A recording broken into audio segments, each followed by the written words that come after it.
வணக்கம். ரீசென்ட் டைம்ல ஒரு பெரிய மல்டி பேக்கர் அப்படின்னு பார்த்தீங்கன்னா, நமக்கு எல்லாருக்கும் தெரிஞ்ச ஸ்டாக்ல மெயினா பார்த்தீங்கன்னா, சுஸ்லான் எனர்ஜி. இந்த ஸ்டாக்கு 2020ல ரூ. 3 அந்த ரேஞ்சுல இருந்துச்சு. இப்ப பார்த்தீங்கன்னா, ஆல் டைம் ஹை வந்து அந்த ரீசென்ட் இதுல 86 போயிட்டு இப்போ ஒரு 70ல இது ட்ரேட் ஆயிட்டு இருக்கு. கடந்த ஒரு 4 வருஷத்துல பார்த்தீங்கன்னா, இது ஒரு 25 டைம்ஸ் வந்து இத ரிட்டர்ன்ஸ் குடுத்திருக்கு. 25 டைம்ஸ். இந்த அதிசயம்லாம் ஒன்லி ஸ்டாக் மார்க்கெட்ல தான் நடக்கும். அதே சமயம் இந்த ஸ்டாக் பார்த்தீங்கன்னா, 2008ல வந்து ரூ. 460 போச்சு. அதுக்கப்புறம் அப்படியே ஸ்லோவா இறங்கி ரூ. 1.70 வரையும் ஆல் டைம் லோல போயிருக்கு. ஸோ இந்த ஸ்டாக் ஏன் இப்படி ஒரு வாலடைலா இருக்கு? 460 எங்க இருக்கு? ரூ. 1.70 எங்க இருக்கு? அப்புறம் திருப்பி இப்போ வந்து ரூ. 70ல வந்து நிக்குது. இது ஏன் இவ்ளோ வாலடைலா இருக்கு? இதுல என்ன பிரச்சனை? இந்த கம்பெனியோட வந்து ஃபினான்ஷியல்ஸ் எப்படி இருக்கு? இவங்களோட காம்படிட்டர் வந்து ஐநாக்ஸ் விண்ட். சோ அவங்க கூட கம்பேர் பண்ணும்போது இவங்க எப்படி பெட்டரா பெர்ஃபார்ம் பண்றாங்களா? இத லாங் டெர்ம் வச்சுக்கலாமா? இது 1 இயர் டார்கெட்னா இப்படி எல்லாத்துக்கும் இந்த வீடியோல நம்ம வந்து பார்க்கலாம் டீடைலா. சோ இந்த கம்பெனி வந்து இன்கார்பரேட் பண்ணது 1995. இவங்க விண்ட் டர்பைன்ல வந்து நம்பர் 1 பிளேயரா இருக்காங்க இந்தியால. நிறைய வந்து டிஃபரெண்ட் கெப்பாசிட்டி ஆஃப் அந்த விண்ட் டர்பைன் பண்றாங்க. எனக்கு இந்த கம்பெனில நான் டைரக்டாவே வந்து இன்வால்வ் ஆயிருக்கேன். எப்படின்னா, நான் வந்து என்னுடைய ப்ரொஃபஷனல் கரியர்ல இவங்களுக்கு நான் சப்ளையரா இருந்திருக்கேன்.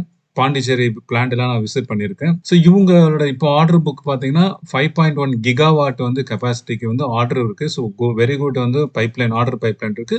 புதுசு புதுசா ஆர்டர்ஸும் வின் பண்ணிட்டு இருக்காங்க. இது ஒரு மிட் கேப் ஸ்டாக் மார்க்கெட்ல 2005ல வந்து லிஸ்ட் பண்ணாங்க. நான்லாம் அப்போ அப்ளை பண்ணி வாங்கினேன். ஸோ இதோட ஆல் டைம் ஹை நான் சொன்ன மாதிரி ரூ. 460, அதாவது 2008ல போச்சு. இப்போ இந்த ஸ்டாக்ல வந்து 28 மியூச்சுவல் ஃபண்ட்ஸ் வந்து இன்வெஸ்ட் பண்ணிருக்காங்க. ஷேர் ஹோல்டிங் பேட்டர்ஸ் பாத்தீங்கன்னா, ப்ரொமோட்டர்ஸ் வந்து ஒரு 13% வச்சிருக்காரு. அதுக்கப்புறம் எஃப்ஐஎஸ் பாத்தீங்கன்னா ஒரு 21% வச்சிருக்காங்க. அதுக்கப்புறம் வந்து டிஐஎஸ் பப்ளிக் அவங்களாம் ரிமைனிங் வச்சிருக்காங்க. சோ இதே மாதிரி ஐநாக்ஸ் விண்ட் பாத்தீங்கன்னா இந்த கம்பெனி 2009ல இன்கார்பரேட் பண்ணாங்க. இவங்களும் similar to Suzlon. Only difference பாத்தீங்கன்னா இவங்க விண்ட் டர்பைன் மேனுஃபேக்சர் பண்றாங்க. அதுக்கப்புறம் சேல்ஸ் ப்ரொடக்ஷன் அதெல்லாம் வேற ஒரு கம்பெனி ஐநாக்ஸ் விண்ட் எனர்ஜின்ற கம்பெனி பண்றாங்க. ஐநாக்ஸ் விண்டோட ஆர்டர் புக் பாத்தீங்கன்னா 3.3 கிகாவாட்டுக்கு இருக்கு. சோ இதுவும் ஒரு நல்ல ஸ்ட்ராங் ஆர்டர் பைப்லைன்ல தான் இருக்கு. இது ஒரு ஸ்மால் காப் ஸ்டாக். இந்த கம்பெனி 2015ல வந்து லிஸ்ட் பண்ணாங்க ஸ்டாக் மார்க்கெட்ல. இதுவும் பாத்தீங்கன்னா 262 வரையும் ஆல் டைம் ஹைல போயிட்டு லோல பாத்தீங்கன்னா ரூ. 4 வரையும் வந்திருக்கு. இதுல பாத்தீங்கன்னா ஒரு 16 மியூச்சுவல் ஃபண்ட் கம்பெனிஸ் வந்து இன்வெஸ்ட் பண்ணிருக்காங்க. சோ ப்ரொமோட்டர் ஹோல்டிங்ஸ் பாத்தீங்கன்னா அரௌண்ட் 48% இருக்கு. அதுக்கப்புறம் டிஐஎஸ் ஹோல்டிங் பாத்தீங்கன்னா ஒரு 15% இருக்கு. மத்தவங்க எல்லாம் கொஞ்சம் வச்சிருக்காங்க. இஸ்லாம்ல ப்ரொமோட்டர் ஹோல்டிங் கம்மியா இருக்கு. இதுல கொஞ்சம் ஐநாக்ஸ்ல வந்து ப்ரொமோட்டர் ஹோல்டிங் அதிகமா இருக்கு. 23-24 ஃபினான்ஷியல் அண்ட் 24-25 கொடுத்திருக்கேன். அதே மாதிரி ஐநாக்ஸ்க்கும் கொடுத்திருக்கேன். இப்போ ரெவென்யூ பாத்தீங்கன்னா சுஸ்லானுக்கு அது Q2 பாத்தீங்கன்னா 2103 கோடியா இருக்கு. அது இதே லாஸ்ட் இயர் இதே குவார்டரோட 48% வந்து growth இருக்கு. அதே மாதிரி Q1 பாத்தீங்கன்னா 2022 கோடி இருக்கு அதோட ரெவென்யூ. அதுக்கு முன்னாடி இயரோட Q1 பாத்தீங்கன்னா 50% growth இருக்கு. இதே ஐநாக்ஸ் விண்ட் பாத்தீங்கன்னா இந்த Q2ல 97% அதுக்கு ப்ரீவியஸ் இயர் Q2ஓட. அதே மாதிரி Q1 பாத்தீங்கன்னா 83% growth இருக்கு. ஸோ growth வைஸ் பாத்தீங்கன்னா ஐநாக்ஸ் விண்ட் வந்து ஸ்கோர் பண்றாங்க. ஸோ நெட் ப்ராஃபிட் பாத்தீங்கன்னா சுஸ்லானோட வந்து Q2ல 201 கோடியா இருக்கு. இது வந்து லாஸ்ட் இயரோட கம்பேர் பண்ணும்போது 97% அதிகம். அதே மாதிரி Q1ஓட ப்ராஃபிட் பாத்தீங்கன்னா 302 கோடி இருக்கு. அது ப்ரீவியஸ் இயர் Q1 கம்பேர் பண்ணும்போது 200% வந்து growth இருக்கு. ஐநாக்ஸ் விண்ட் பாத்தீங்கன்னா இந்த Q2ல அதுக்கு முன்னாடி Q2 கம்பேர் பண்ணும்போது 433% வந்து growth இருக்கு. அதே மாதிரி Q1 கம்பேர் பண்ணும்போது 177% இருக்கு. ஸோ ப்ராஃபிட் growthம் பாத்தீங்கன்னா ஐநாக்ஸ் விண்ட் வந்து ஸ்கோர் பண்றாங்க in terms of percentage. Earning per share EPS பாத்தீங்கன்னா இந்த Q2க்கு வந்து அவங்க 0.15 ருபீஸா இருக்காங்க சுஸ்லானு. இதே ஐநாக்ஸ் விண்ட் எனர்ஜி 0.71 இருக்காங்க. ஸோ இபிஎஸ் பாத்தீங்கன்னா ஐநாக்ஸ் விண்டும் நல்லா ஸ்கோர் பண்றாங்க. இதுவரை 3 பேராமீட்டர் பார்த்தோம். 3 பேராமீட்டர்ல ஐநாக்ஸ் விண்ட் வந்து நல்லா ஸ்கோர் பண்றாங்க பர்சன்டேஜ் வைஸ். ப்ரொமோட்டர் ஹோல்டிங்ஸ் பாத்தீங்கன்னா சுஸ்லான்ல வந்து இயர் ஆன் இயர் வந்து கம்மி ஆயிட்டே இருக்கு. இப்போதைக்கு 13.25 இருக்கு. இதே லாஸ்ட் இயர் Q1ல பாத்தீங்கன்னா 14.5 இருந்துச்சு. ஸோ ரொம்ப ரொம்ப கம்மியான ப்ரொமோட்டர் ஹோல்டிங்ஸ் வச்சிருக்காங்க. இதுக்கு வேரியஸ் ரீசன் இருக்கு. அவங்க ஹோல்டிங்ஸ் எல்லாம் நிறைய வித்து கடன் எல்லாம் அடைச்சிருக்காங்க. உங்களுக்கு தெரியும் அந்த கம்பெனி வந்து ஒரு காலத்துல 17,000 கோடி கடன் இருந்துச்சு. இப்போ வந்து கொஞ்சம் பெட்டரா இருக்கு. ஸோ அந்த டீடைல்ஸ் வர ஸ்லைட்ஸ்ல பார்க்கலாம். அதே மாதிரி ஐநாக்ஸ் விண்ட் எனர்ஜி பாத்தீங்கன்னா இவங்க ப்ரொமோட்டர் ஹோல்டிங் 72%ல இருந்து 48% ஆயிருக்கு, கம்மியாயிருக்கு. ஸோ ப்ரொமோட்டர்ஸ் ஹோல்டிங்ஸ் டிக்ரீஸ் ஆனவே நமக்கு வந்து ஒரு கேர்ஃபுல்லா இருக்கணும். ஏன்னா ப்ரொமோட்டர்ஸ் நல்ல கம்பெனி பண்ணணும்னா ப்ரொமோட்டர்ஸ் வந்து இன்க்ரீஸ் பண்ணுவாங்க. அவங்க கம்மி பண்றாங்க போது வேற ஏதோ ஆக்டிவிட்டி நடக்குது அப்படின்னு நம்ம வந்து கொஞ்சம் கேர்ஃபுல்லா இருக்கணும் இந்த மாதிரி ஸ்டாக்ல. கம்பெனியோட key ratios 1 year growth growth, candle chart எல்லாத்தையும் பார்த்துடலாம். நான் AMFI certified mutual fund advisor plus certified financial goal planning advisor plus full time investor. உங்களுக்கு மியூச்சுவல் ஃபண்ட் பத்தி ஏதாவது சந்தேகம் இருக்கு, எஸ்ஐபி போடணும் இல்ல லம்சம் போடணும், எந்த ஃபண்ட்ல போடணும், எப்படி ஃபண்டை செலக்ட் பண்றது, எந்த ஸ்டாக்கை செலக்ட் பண்றது, உங்க கரண்ட் போர்ட்ஃபோலியோ வந்து அந்த அளவுக்கு ரிட்டர்ன்ஸ் தரல, அதை வந்து ரிவ்யூ பண்ணி ரீபேலன்சிங் பண்ணணும். நீங்க ஒரு சேஃபர் இன்வெஸ்டரா இருக்கீங்க, எஃப்டில போடுறீங்க, அதை விட கொஞ்சம் இன்ட்ரெஸ்ட் அதிகமா இருக்கிற மாதிரி இருக்கணும், அதே சமயம் உங்க வந்து கேபிட்டல் வந்து சேஃபா இருக்கணும். இந்த மாதிரி உங்களுக்கு கொரீஸ் ஏதாவது இருந்துச்சுன்னா நீங்க இங்க கொடுத்திருக்கிற மொபைல் நம்பரை என்ன கான்டாக்ட் பண்ணலாம். நம்ம இங்க கீ ரேஷியோஸ் பாத்துடலாம். ஸோ கரண்ட் ப்ரைஸ் சுவிட்சர்லாந்து 69.7, இது ஐநாக்ஸ் வந்து 193. இந்த 1 இயர் ஹை பார்த்தீங்கன்னா சுவிட்சர்லாந்து 86, ஐநாக்ஸ் வந்து 262. 1 இயர் லோ சுவிட்சர்லாந்து 33.8, ஐநாக்ஸ் வந்து 99ல இருக்கு. ஸோ ஸ்டாக் பி பார்த்தீங்கன்னா ரெண்டோட பியும் அதிகமாக தான் இருக்கு. சுவிட்சர்லாந்தோட 95.6, ஐநாக்ஸ் வந்து 132. ரெண்டுமே பி வந்து அவங்களுடைய இண்டஸ்ட்ரி பியோட ரொம்ப ரொம்ப அதிகமா இருக்கு. புக் வேல்யூ சுவிட்சர்லாந்து 3.32 இருக்கு, ஐநாக்ஸ் பார்த்தீங்கன்னா 20.5 இருக்கு. So book value wise Inox வந்து பெட்டரா இருக்கு. And return on capital employed பார்த்தீங்கன்னா 24.9 சுவிட்சர்லாந்து. அது மாதிரி ROE பார்த்தீங்கன்னா 29% இருக்கு. இதுவே ஐநாக்ஸ் வின்ல பார்த்து ROC 4.26 இருக்கு, ROE வந்து -1 இருக்கு. இது ரெண்டும் கன்சர்ன் ஃபார் ஐநாக்ஸ். இது ஐநாக்ஸோட ஃபேஸ் வேல்யூ 10 ரூபா, சுவிட்சர்லாண்டோட ஃபேஸ் வேல்யூ பார்த்தீங்கன்னா ஷேர்ஸ் 2 ரூபா. பெக் ரேஷியோ இருக்கு இல்லைங்களா, price to earning growth ratio, அது பார்த்தீங்கன்னா சுவிட்சர்லாந்து வந்து 4.84 இருக்கு. ஸோ இது பெக் ரேஷியோ வந்து 1 கீழே இருந்தா நல்லது. இவங்க ஐநாக்ஸ் வின்ல பார்த்தீங்கன்னா 33.3 இருக்கு, ரொம்ப அதிகமா இருக்கு PEG ratio. Price to book பார்த்தீங்கன்னா 21 இருக்கு சுவிட்சர்லாந்து, ஐநாக்ஸ் வந்து 9.45 இருக்கு.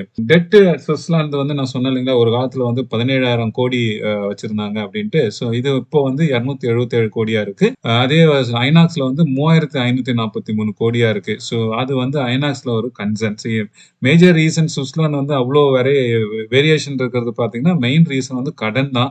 அவங்க எக்ஸ்பான்ஷன் பயங்கரமா போனாங்க. ஸோ ஜெர்மன்ல இருக்க ஒரு கம்பெனியை வந்து விண்ட் டர்பைன் கம்பெனியை வாங்கினாங்க. அது வாங்கி அது கட்ட முடியாம போய் ரொம்ப கஷ்டப்பட்டாங்க. அதுக்கப்புறம் வந்து யூஎஸ்ல வந்து ஒரு பாண்ட் வந்து ரைஸ் பண்ணாங்க ஒரு 1,500 கோடிக்கு. அந்த பாண்ட் வந்து இவங்க திருப்பி கட்டல, பே பண்ணணும் இல்லைங்களா, பாண்ட் யார் வாங்குறாங்களோ. ஸோ அவங்களுக்கு வந்து ரீபே பண்ணல. அதனால நிறைய கேசஸ், இந்த மாதிரி கேஸ்னால வந்து சுவிட்சர்லாந்து வந்து பாஸ்ட்ல வந்து ரொம்பவே இறங்குச்சு. அதனால வந்து டெட் வந்து ரொம்ப ரொம்ப முக்கியம். ஒரு கம்பெனிக்கு எவ்வளவு கம்மியா வச்சிருக்காங்களோ அவ்வளவு நல்லது. ஏன்னா இல்லாட்டினா வந்து டெட் நிறைய இருந்துச்சுன்னா இன்ட்ரெஸ்ட் அதுக்கு நிறைய பே பண்ணி அவங்க ப்ராஃபிட்ல வந்து இம்பாக்ட் ஆகும். ஸோ இதோட ஐநாக்ஸோட சேல்ஸ் growth லாஸ்ட் 3 இயர்ஸ்ல பாத்தீங்கன்னா 34.9% இருக்கு. இதுவே சுவிட்சர்லாந்துல வந்து 25% இருக்கு. ப்ராஃபிட் வேரியன்ஸ் லாஸ்ட் 3 இயர்ஸ்ல எவ்வளவு இருக்கு சிஏஜிஆர்ல பாத்தீங்கன்னா சுவிட்சர்லாந்து 45% இருக்கு, ஐநாக்ஸ் வந்து 24% இருக்கு. ஸோ அதுல வந்து சுவிட்சர்லாந்து வந்து ஸ்கோர் பண்றாங்க. ஸோ பெர்ஃபார்மன்ஸ், ஸ்டாக் பெர்ஃபார்மன்ஸ் பார்ப்போம். இவங்க சுவிட்சர்லாந்து வந்து லாஸ்ட் 3 மந்த்ஸ்ல வந்து 18% டவுன் ஆயிருக்கு, ஐநாக்ஸ் வந்து -21% டவுன் ஆயிருக்கு. 6 மந்த்ஸ்ல சுவிட்சர்லாந்து வந்து 31% ரிட்டர்ன் கொடுத்திருக்கு, ஐநாக்ஸ் 38% ரிட்டர்ன் கொடுத்திருக்கு. 1 இயர்ல சுவிட்சர்லாந்து 75% ரிட்டர்ன் கொடுத்திருக்கு, ஐநாக்ஸ் 93% ரிட்டர்ன் கொடுத்திருக்கு. 3 இயர்ஸ்ல சுவிட்சர்லாந்து வந்து 120% கொடுத்திருக்கு, ஐநாக்ஸ் 83%. 5 இயர்ஸ்ல சுவிட்சர்லாந்து வந்து 105%. இதெல்லாம் சிஏஜிஆரா? ஸோ சிஏஜிஆர் கொடுத்திருக்கு, ஐநாக்ஸ் வந்து 87% கொடுத்திருக்கு. ஸோ லாஸ்ட் 5 இயர்ஸ் அப்படின்னு பாத்தீங்கன்னா உங்களுக்கு சுவிட்சர்லாந்து வந்து நல்லா ஸ்கோர் பண்றாங்க. RSI பாத்தீங்கன்னா அதாவது ரிலேட்டிவ் ஸ்ட்ரென்த் இண்டெக்ஸ் 51 இருக்கு சுவிட்சர்லாந்து, ஐநாக்ஸ் வந்து 43 இருக்கு. இது மாடரேட்டா இருக்கு, ரெண்டுமே ஒன்றும் ப்ராப்ளம் இல்ல. இன்ட்ரின்சிக் வேல்யூ அதாவது ஃபினான்ஷியல் வேல்யூ, நம்ம கொடுக்குற வேல்யூ வந்து ஸ்டாக் பிரைஸ் வேல்யூ, நம்ம கொடுக்குறது அது emotional value. Intrinsic value, financial value. So அது பாத்தீங்கன்னா சுவிட்சர்லாந்து வெறும் ₹5.76 இருக்கு, இவங்களது ஐநாக்ஸ் பாத்தீங்கன்னா 15.5 இருக்கு. ஸோ இன்ட்ரின்சிக் வேல்யூல ஐநாக்ஸ் வந்து கொஞ்சம் பெட்டரா இருக்கு. சுவிட்சர்லாந்து வந்து ஒரு மல்டிநேஷனல் கம்பெனி மாதிரி நிறைய கண்ட்ரீஸ்ல பிரசன்ஸ் இருக்கு. ஐநாக்ஸ் வந்து இப்பதான் வந்து க்ரோ ஆயிட்டு இருக்காங்க. So growing company Inox. Stock movement எப்படி இருக்குன்னு பார்ப்போம் கேண்டில் சார்ட் வச்சு. அதுக்கப்புறம் 1 இயர் டார்கெட் இருக்கும். அனலிஸ்ட்லாம் என்ன சொல்றாங்கன்னு பார்ப்போம். பிரைஸ் ஸ்டாக் மூவ்மெண்ட் பாருங்க, அந்த 2007 2008ல அந்த இதுல பீக்ல போயிட்டு அதுக்கப்புறம் பாருங்க எப்படி வந்து டவுன் ஆகி எவ்வளவு தூரம் போயிட்டு இருக்கு. ரொம்ப நாளா அது வந்து சிங்கிள் டிஜிட்ல தான் இது வந்து ட்ரேட் ஆயிட்டு இருந்துச்சு. இது இமீடியட் சப்போர்ட் பாத்தீங்கன்னா ஒரு 63ல இருக்கு. அதை பிரேக் பண்ணுச்சுன்னா உங்களுக்கு அடுத்த சப்போர்ட் பாத்தீங்கன்னா 53ல இருக்கு. இது 1 இயர் டார்கெட் பாத்தீங்கன்னா 82ல இருக்கு. இப்போ மார்க்கெட் அனலிஸ்ட் என்ன சொல்றாங்க பாத்தீங்கன்னா 6 அனலிஸ்ட் இதை வந்து அனலைஸ் பண்ணிட்டு அதுல வந்து 4 பேர் வந்து ஸ்ட்ராங் பை சொல்லியிருக்காங்க. சொல்லியிருக்காங்க. 2 பேர் வந்து ஹோல்டு சொல்லியிருக்காங்க. யாருமே இத செல்லுன்னு சொல்லல. சுஸ்லான் கம்பெனி இருக்கிறது ஒரு ரினியூவபிள் எனர்ஜி. இதுல பார்த்தீங்கன்னா, கவர்ன்மெண்ட் நெறைய வந்து ஃபோக்கஸ் பண்றாங்க. ஸோ, அதனால இந்த செக்டார் வந்து நல்லா குரோ ஆறதுக்கு நல்ல சான்சஸ் இருக்கு. இதுக்கு குடுத்த மாரி அந்த மாரி மல்டி பேக்கரா குடுத்துக்கிட்டே இருக்கோம்னா, அது இனிமேட்டு கொஞ்சம் கஷ்டம். ஸோ, இனிமேட்டு வந்து இவங்க புரொடக்ஷன் வேற ஏதாவது நல்ல நல்ல நியூஸ் வந்தா தான் இது மேல போறதுக்கு வந்து சான்சஸ் இருக்கு. ஆனா, நீங்க இன்வெஸ்ட் பண்றதுக்கு முன்னாடி இந்த கம்பெனில ஒண்ணே ஒண்ணு முக்கியமா பார்ப்போம். கம்பெனி வந்து இன்டர்னல் கவர்னன்ஸ், கம்ப்ளையன்ஸ் அந்த ப்ராசஸ்லாம் அந்த அளவுக்கு சரியில்ல. அதனால தான் பார்த்தீங்கன்னா, 460லேருந்து போயிட்டு ரூ. 1 எழுது காசு வந்துச்சு. இவங்க வந்து வெண்டர்ஸ்க்கு அந்த அளவுக்கு பே பண்றது சரியில்ல. அந்த பாண்ட் இஷ்யூ பண்ணி அதையே பே பண்ணல. அதனால இவங்க பேர்ல நெறைய கேஸ்லாம் இருந்துச்சு. ஸோ அந்த மாரி இஷ்யூஸ் நெறைய இருக்கு இந்த கம்பெனில. ரீசென்ட்டா ஒரு கம்பெனியோட சிஇஓ கூட 28 வருஷம் அந்த கம்பெனில இருந்துட்டு அவரு ரிசைன் பண்ணிட்டாரு. அதனால வந்து கொஞ்சம் இது வந்து ஹைலி வந்து வாலடைலா இருக்கும் இந்த ஸ்டாக். அதனால ரிஸ்க் நெறைய எடுக்கிறவங்க நீங்க இதுல ஃபோக்கஸ் பண்ணலாம். லாங் டெர்ம்க்கு வந்து ரினியூவபிள் எனர்ஜின்றது வந்து நல்ல ஒரு செக்டார் அது. கண்டிப்பா வந்து இந்த சுஸ்லான்ல வந்து அவங்க லீடரா இருக்காங்க. ஸோ உங்களுடைய இன்வெஸ்ட்மென்ட் பீரியடு, உங்களோட ரிஸ்க் ப்ரொஃபைலு அதுக்கு தகுந்த மாரி இந்த கம்பெனில இன்வெஸ்ட் பண்ணணுமான்றத முடிவு பண்ணிக்கங்க. தேங்க் யூ ஃபார் வாட்சிங்.